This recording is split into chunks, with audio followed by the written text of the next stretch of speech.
എൻ്റെ മകളുടെ പക്കലൊരു പാവയുണ്ട്.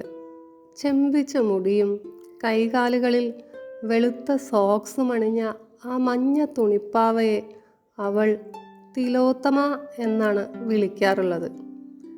വീട് വിട്ട് എങ്ങോട്ട് പോകണമെങ്കിലും മകൾക്ക് തിലോത്തമ കൂടെ വേണം. എവിടെ പോകാൻ ഒരുങ്ങിയാലും അമ്മേ എന്നൊരു വിളിയുണ്ട്. എന്തിനാണെന്ന് ചോദിച്ചാൽ തിലോത്തമയുടെ നെറ്റിയിൽ കുത്താൻ ചുവന്ന വട്ടത്തിലുള്ള പൊട്ടു വേണം, കറുത്ത കല്ലുമാല വേണം, കുപ്പിവളകൾ വേണം. തിലോത്തമയുടെ ഗോലി പോലെയുള്ള കണ്ണുകൾക്ക് മേലെ എന്നെ കൊണ്ട് കണ്ണെഴുതിപ്പിക്കണം. ആകെ മൊത്തത്തിൽ അവൾക്ക് ആ പാവയെ മനോഹരമായി അണിയിച്ചൊരുക്കണം. ഇതാണ് തൻ്റെ സുന്ദരിയായ തിലോത്തമയെന്ന് കാണുന്നവരെയെല്ലാം പരിചയപ്പെടുത്തണം. മനുഷ്യർക്ക് അവരെയും കൂടെ നടക്കുന്നവരെയും അണിയിച്ചൊരുക്കുക എന്ന വിചിത്രവും കൗതുകപരവുമായ ഒരു പ്രത്യേകതയുണ്ട്. അങ്ങനെ എത്രയെത്ര പ്രത്യേകതകളെയാണ് നമ്മുടെ കുഞ്ഞുങ്ങൾ നമ്മിൽ നിന്ന് കണ്ണുകീറിയ പ്രായം തൊട്ടേ പരിശീലിക്കുന്നത്. അവളുടെ അച്ഛൻ്റെ കൂടെ പുറത്തേക്ക് പോകുമ്പോഴെല്ലാം ഞാൻ എന്നെ പറ്റാവുന്നതുപോലെയൊക്കെ മനോഹരമായി ഒരുക്കാറുണ്ട്. ആഗ്രഹം കൊണ്ടല്ല.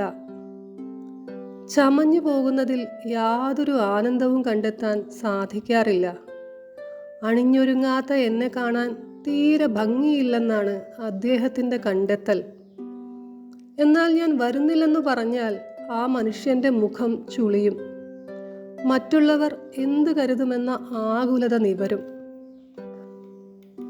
തൻ്റേത് മനോഹരമായ കുടുംബമാണെന്ന് മറ്റുള്ളവരെ ബോധ്യപ്പെടുത്താൻ കുടുംബസമേതം ഒരുങ്ങണമെന്ന് കരുതുന്ന അദ്ദേഹത്തിന് എൻ്റെ താല്പര്യമില്ലായ്മയൊന്നും ഒരു പ്രശ്നമേ അല്ലായിരുന്നു.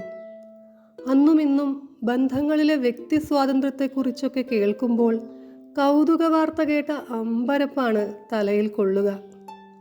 പണ്ട് വിവാഹം കഴിഞ്ഞുള്ള ചില പുറത്തുപോകലുകളിൽ ഇതെന്തു വേഷം കെട്ടെന്ന് ചോദിച്ച് എന്നെക്കൊണ്ട് എത്ര വസ്ത്രങ്ങളാണെന്നോ അദ്ദേഹം മാറ്റി ഉടുപ്പിക്കുക.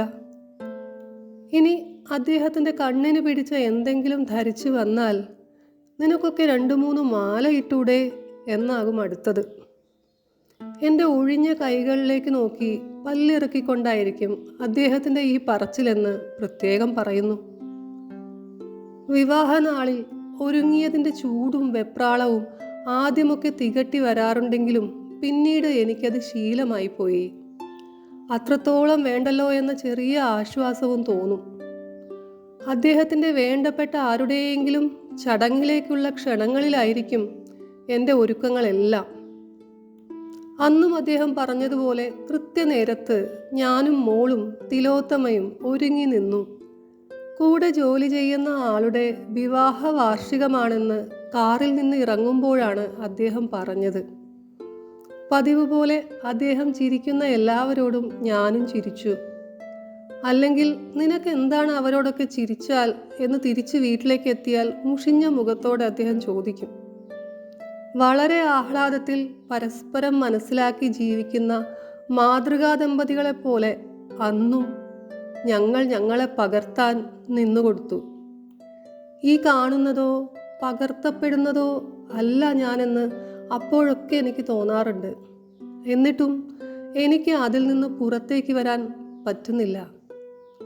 അദ്ദേഹത്തെ വെല്ലുവിളിച്ച് മകളുമായി ജീവിക്കാനുള്ള ധൈര്യം എനിക്ക് ഇല്ല എന്നത് തന്നെ ആയിരിക്കണം അതിനുള്ള കാരണവും. കൂട്ടുകൂടിയ പുരുഷൻ്റെ ഇഷ്ടങ്ങൾക്കനുസരിച്ച് മാറാനുള്ള ഇടമാണോ കുടുംബമെന്ന് സ്വയം ചോദിച്ചു പോകുന്നു. മോഹജീവിതത്തിലേക്ക് പ്രവേശിക്കാൻ ഒരു വഴിയും മുന്നിലില്ലെന്നോർക്കുമ്പോൾ അറിയാതെ ചിരിച്ചു പോന്നു.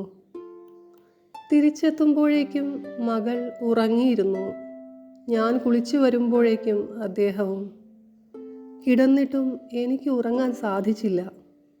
അദ്ദേഹം ഉറങ്ങാതെ തൊട്ടടുത്തുണ്ടെങ്കിലും എനിക്കിടയ്ക്കൊക്കെ വല്ലാത്തൊരു ഒറ്റപ്പെടലുകൾ അനുഭവപ്പെടാറുണ്ട്. ആരോ എന്നെ വളരെ മനോഹരമായി തടവിൽ പാർപ്പിച്ചിരിക്കുന്നുവെന്നും തോന്നാറുണ്ട്. പറവകൾ അവരുടെ ചിറകുകൾ കുടഞ്ഞു വിടർത്തി അന്തിച്ചോപ്പിലേക്ക് പാറുന്നതൊക്കെ അത്രയും നിരാശയോടെയാണ് ചിലപ്പോഴൊക്കെ ഞാൻ നോക്കി നിൽക്കാറുള്ളത്.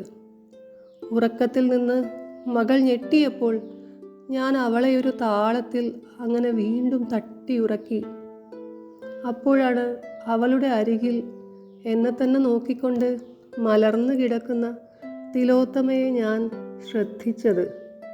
എന്തുകൊണ്ടാണെന്നറിയില്ല, ആ നിമിഷങ്ങളിൽ തിലോത്തമയ്ക്ക് എൻ്റെ മുഖമാണോ എന്ന് വളരെ ഗൗരവത്തോടെ ഞാൻ സംശയിച്ചു പോയി.